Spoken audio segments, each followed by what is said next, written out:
वहीं दूसरी तरफ उसी गांव के जंगल में एक साधु तपस्या कर रहा था। साधु गहरी तपस्या में लीन था। ऐसा लग रहा था जैसे वो कई वर्षों से तपस्या कर रहे हों। उसी गांव में एक सेठ रहता था। वो बहुत लालची था।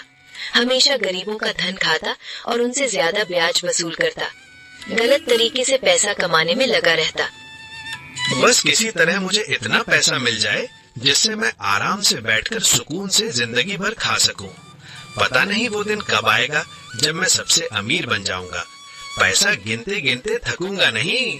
हा हा हा। एक बार सेठ किसी काम से शहर की तरफ जा रहे थे। शहर जंगल के रास्ते से जाया जाता था। तभी उसकी नजर एक साधु पर पड़ी। साधु को देखकर वो थोड़ा हैरान हुआ। वो साधु तपस्या में लीन था। अरे, ये तो कोई साधु संत लग रहे हैं, पर ये जंगल में इस तरह से क्यों बैठे हैं? अरे, लगता है ये तो तपस्या कर रहे हैं।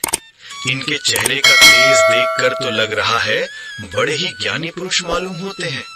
और हाँ, मैंने सुना है साधु संतों को रहस्यमय खजाने के बारे में पता होता है। अगर किसी तरह इनसे बात हो जाए तो बहुत अच्छा होगा। पर अगर मैं इन्हें तपस्या से जगाऊं और ये क्रोधित हो गए तो मुझे श्राप भी दे सकते हैं। सेठ काफी देर तक वहां पे साधु के जागने का इंतजार करता रहा, पर साधु नहीं उठा। इस पर उसने अपने आप से कहा, ऐसा करता हूँ, शहर जाकर वापस आता हूँ। तब तक साधु महाराज शायद जाग जाएं। चलो भाई। इतना कहकर वो वहां से चला गया।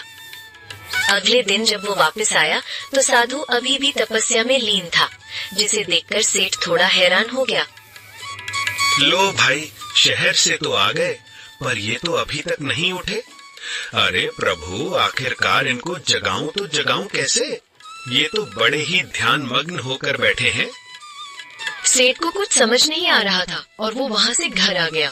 मेरे पूर्वज कहा करते थे, साधुओं के पास बहुत सारी शक्तियां होती हैं।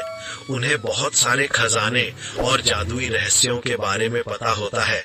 बस एक बार ये साधु महाराज जाग जाएं तो इनसे बात हो जाए। बस क्या करूं?